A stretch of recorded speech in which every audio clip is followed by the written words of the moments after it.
இப்போ அதிகமான தொகுதிகளில் தேசிய ஜனநாயக கூட்டணி முன்னிலை வைப்பதற்கான காரணமாக தேர்தல் ஆணையத்தினுடைய செயல்பாடு அவர்களுக்கு சாதகமாக இருக்கு அப்படின்ற அந்த குற்றச்சாட்டை திரு பாலச்சந்தர் முன்வைக்கிறார். இப்போ அதோட பிரதிபலிப்பா தான் இந்த எண்ணிக்கை நம்ம பார்க்க வேண்டியிருக்கா?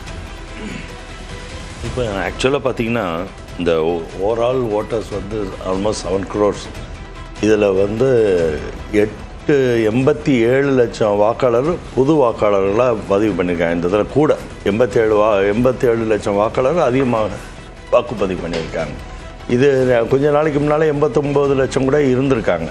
ஸோ இந்த மாதிரி வாக்காளர்களை தீர்க்கமாக நிறைவுபடுத்தி எஸ்ஐஆர் மூலமாக வாக்காளர்களை ஊர்ஜிதப்படுத்தினதுனால வந்த லாபமாக அது இருக்கலாமே ஒழிய எஸ்ஐஆரோட, அதாவது இது வந்து எஸ்ஐஆரை வச்சு தான் நாங்கள் பயன்படுத்தி இந்த வெற்றி அடைஞ்சோன்னு சொல்றது வேணா காங்கிரஸுக்கு தேவையா இருக்கலாம். காங்கிரஸோட பிரச்சனை அந்த அம்சம் மட்டும் எஸ்ஐஆர்ல நடக்கல என்பதுதான் திரு பாலச்சந்திரன் சொல்றாரு.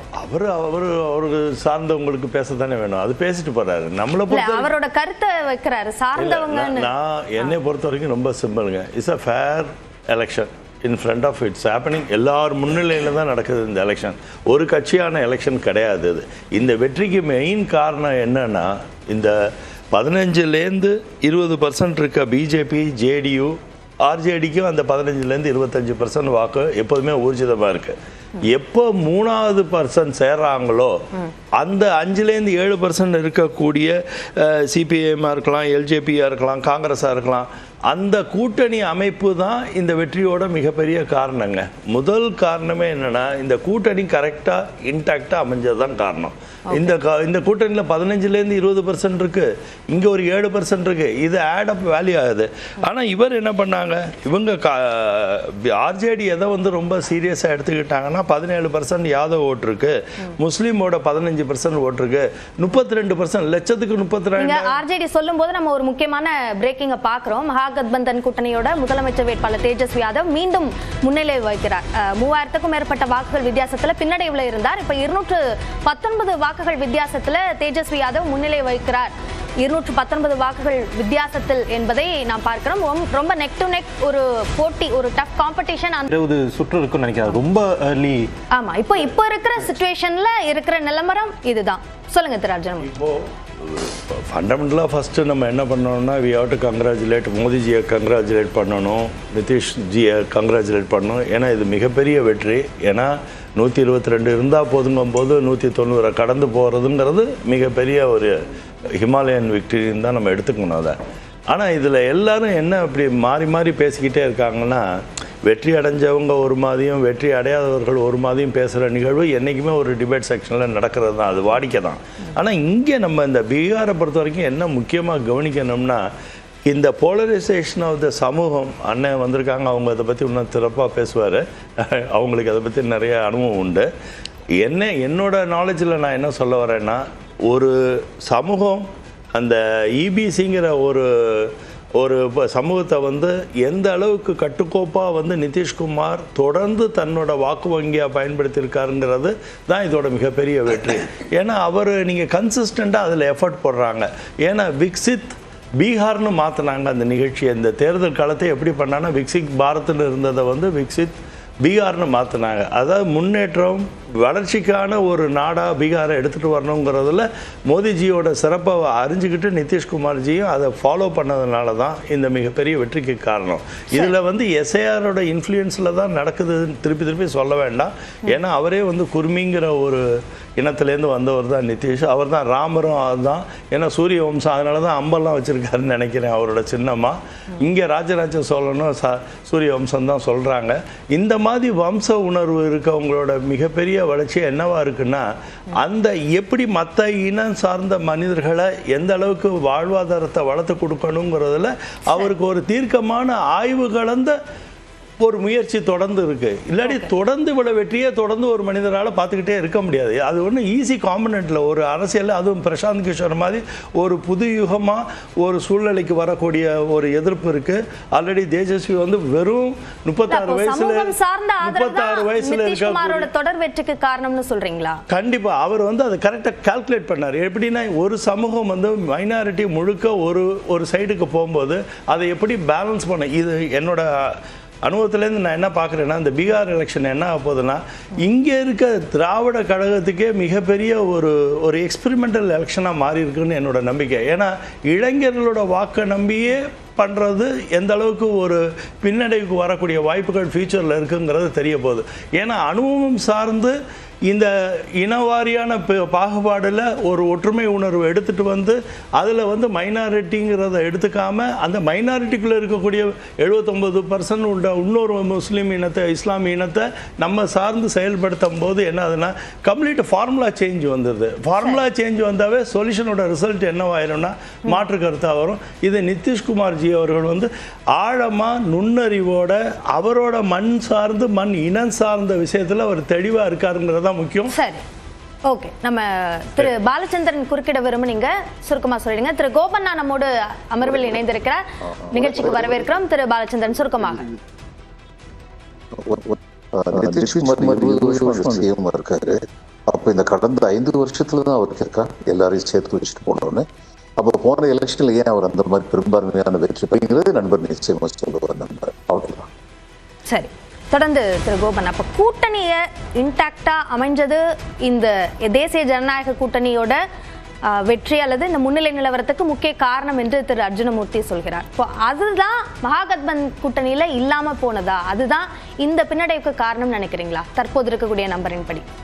இல்லை, பீகார் தேர்தலை பொறுத்த வரைக்கும் ஏற்கனவே 65 லட்சம் வாக்கு திருட்டை கண்டித்து காங்கிரஸ் கட்சியுடைய தலைவர் ராகுல் காந்தியும் தேஜஸ்வி யாதவும் கிட்டத்தட்ட 16 நாட்கள் வாகன அணிவகுப்பு நடத்தி விழிப்புணர்வு ஏற்படுத்தி மக்களிடையே மிகப்பெரிய பரப்புரையை மேற்கொண்டார்கள். மக்கள் அமோக ஆதரவு.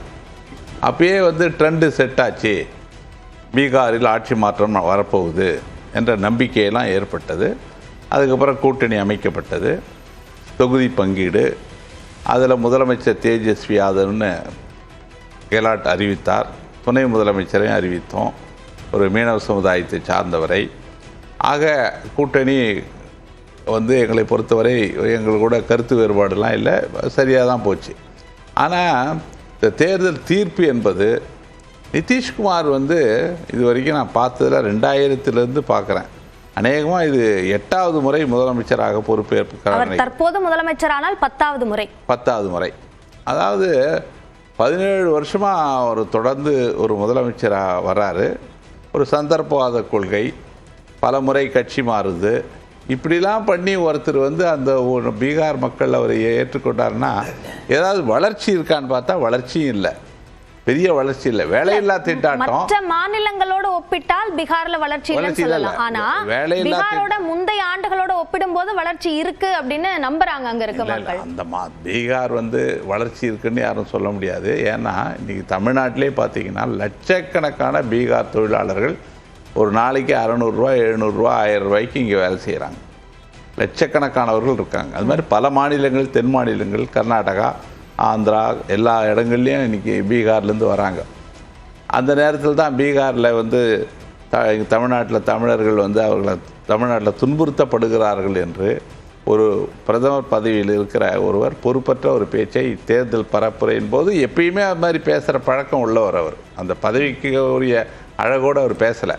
ஆனால் இந்த தேர்தலில் வெற்றி என்பது எங்களால் ஏற்றுக்க முடியல. எப்படின்னா கடந்த காலங்களில் வந்து எங்கள் தேர்தல் பார்த்திங்கன்னா 2020 நாங்கள் 110 மகாகத்பந்தன் 110 சீட்டு ஜெயித்தோம், அவங்க வந்து 125 ஜெயித்தாங்க. ஆனால் வாக்கு சதவீதம் என்பது ரெண்டுமே 37-38% ஈக்குவலாக வந்தது. அப்படிலாம் வந்து அதே போல் 2015 நாங்கள் 42% வாங்கினோம், அவங்க 34 வாங்கினாங்க. இப்படிலாம் நாங்கள் ஒரு சாலிட் ஓட் பேங்க் உள்ள கட்சி தான் ஆர்ஜேடியும் காங்கிரஸும் இந்த கூட்டணி. ஆனால் இந்த தேர்தலில் கிட்டத்தட்ட 180லேருந்து 200 இடம் வெற்றி பெறுகிற அளவுக்கு ஒரு கட்சி போகுதுன்னா அது எப்படி அந்த வெற்றி சாத்தியமாச்சுன்னு என்னால் புரிஞ்சுக்க முடியல. மைக்ரண்ட் ஃபேக்டர் சொன்னீங்க இல்லையா, அப்போ அந்த நம்பர் தான் நம்ம இதில் பார்க்குறோம். மைக்ரண்ட் ஃபேக்டர் அது வெற்றியை தீர்மானிக்கக்கூடிய இடங்களாக இருக்கிற 97 தொகுதிகள், அதுல தேசிய ஜனநாயக கூட்டணி 83 தொகுதிகளில் முன்னிலை வகிக்கிறாங்க. அந்த இந்தியா கூட்டணி அதுலதான் அந்த இடத்துல தான் 30 தொகுதிகளை இழக்கிறாங்க. அந்த 30 தொகுதிகள் அப்படியே தேசிய ஜனநாயக கூட்டணிக்கு போயிருக்கு. சிறப்பு தீவிர திருத்தம் வந்து கிட்டத்தட்ட 47 லட்சம் வாக்குகள் நீக்கப்பட்டிருக்கு. அதுதான் ஒரு மிகப்பெரிய பிரச்சனை. என்னென்னா இந்த ஸ்பெஷல் ரிவிஷன் இன்டென்சிவ் ரிவிஷன் வர்றப்போ செப்டம்பர் 30ஆம் தேதி வந்து இதுவாகுது. அன்றைக்கி ஆன் June 24 எஸ்ஐஆர் ஸ்டார்ட் பண்ணப்போ 7.89 கோடி ரிஜிஸ்டர்ட் ஓட்டர்ஸ் இருக்கிறாங்க. அது வந்து பின்னால் அது என்ன ஆகுதுன்னா 7.42 கோடி ஆகி 47 லட்சம் வாக்குகள் நீக்கப்பட்டிருக்கு. இந்த சிறப்பு தீவிர திருத்தம் தான் இன்றைக்கி வந்து பாஜக வெற்றிக்கு முக்கிய காரணமாக இருந்ததுன்றதை நமக்கு இன்றைக்கி தெரியுது. வருகிற காலங்களில் ஆதாரத்தோடு வெளியிடப்படும். ஏன்னா இது வந்து தேர்தல் ஆணையம் வந்து சுயேட்சையாக இல்லை, சுதந்திரமாக இல்லை, அது பாஜக கட்டுப்பாட்டில் இருக்குது. 1991 தேர்தல் ஆணைய உறுப்பினர்கள் நியமன ஒரு சட்டம் வந்து நாடாளுமன்றத்தில் நிறைவேற்றப்பட்டது.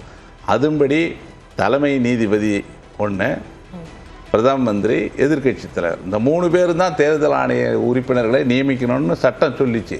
ஆனால் இவர்கள் 2003 ஒரு மசோதா கொண்டு வந்து நாடாளுமன்றத்தில் நிறைவேற்றி உச்சநீதிமன்றத்தினுடைய அணுகுமுறைக்கு மாறாக வந்து தலைமை நீதிபதியை அந்த தேடுதல் குழுவிலிருந்து ஏன் நீக்கினாங்கன்னு இதுவரைக்கும் பதில் கிடையாது.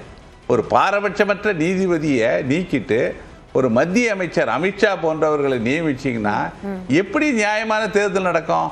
பீகார்ல இது மகாராஷ்டிராவில் எப்படி வெற்றி சொல்ற ஒரே நிமிஷம், மகாராஷ்டிராவில் எப்படி வெற்றி பெற்றார்களோ ஹரியானா இது மாதிரி பல மாநிலங்களில் வெற்றி பெற்றதன் அடிப்படையில் தான் பீகார் வெற்றி.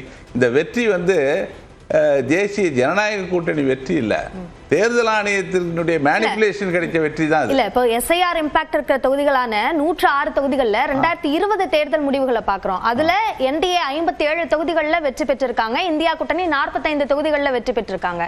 இப்போ 2025 அது என்னவா இருக்கு அப்படின்ற அந்த ஒப்பீடையும் நம்ம இப்ப பார்க்கலாம். அதுல பார்க்கும்பொழுது 82 தொகுதிகள் என்டிஏவுக்கு போயிருக்கு, இந்தியா கூட்டணிக்கு 21 தொகுதிகள் போயிருக்கு அப்படின்றத பார்க்க முடியுது.